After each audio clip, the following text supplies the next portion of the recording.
Howdy, y'all. It's your boy Q, and today we've got a special guest, not the person, the bass. And we're going to be going over how to use the Darkglass pedal called the ADAM without the speaker sim. I know it can be tempting, but we found a way. Let's get to it. If you made it this far, welcome to the Q Show.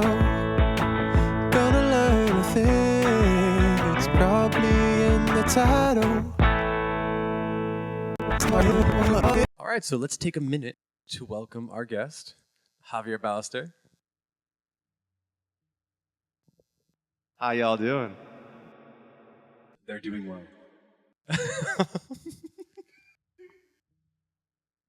All right, so he gets a lot of fancy pedals sometimes, so that's how this whole Adam King thing came about. When I heard him use the rig, he was using the speaker sim, which is pretty cool, but as some may know, amps actually have speakers already.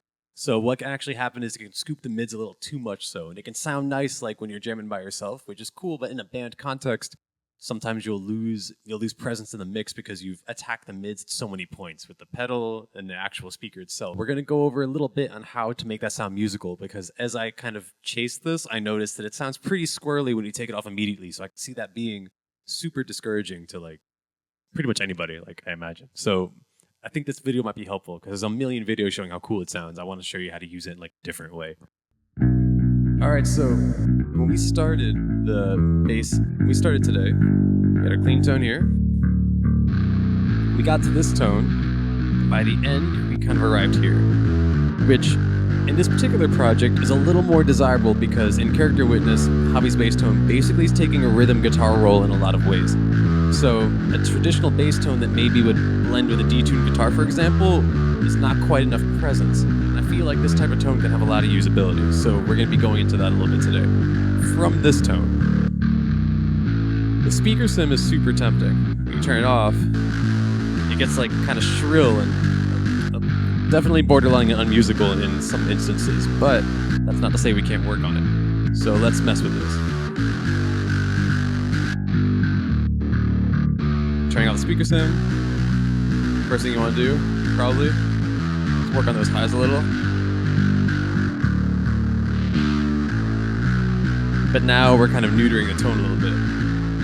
This in mind, we're going to want to get our drive around here, raise the compression, because we want the drive tone to be a little bit more focused and not have as much dynamics, as much dynamics, because that is going to allow the clean tone to carry the energy a little bit more. With a really saturated tone like this, it's going to add some musicality. You see this used in detuned guitar tones a lot.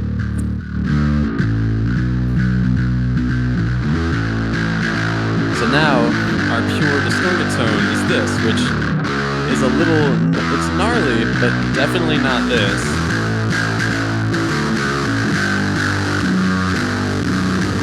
Which is like a little much. So, we ran this in, ran in this highs. Bring our clean blend back. Now the bass gets to have presence, get that fizz on top, and still kind of keep its energy in the performance.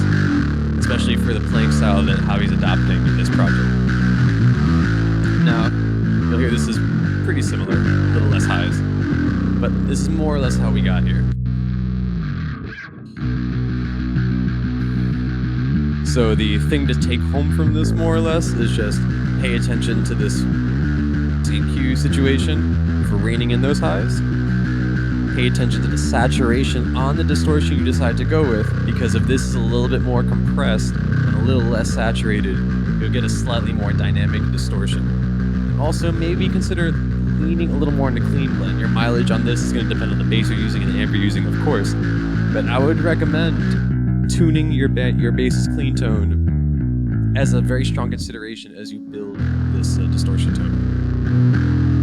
That's pretty much it. There are a million videos breaking this pedal down to the type of paint used on it, so I don't want to kind of repeat what's already on the internet, but I thought this would be helpful. That's pretty much the thing. Wow.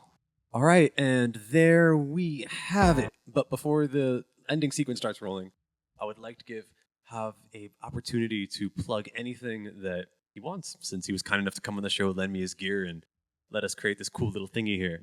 So what would you like to say to the amount of people that are currently watching? Well, thank you, Q, and please would really appreciate it if you checked out Character Witness. We'll be having some singles coming out soon, and to follow all of the band members, and there should be somewhere up there. I'm not sure where. They'll be floating around probably. So thank you.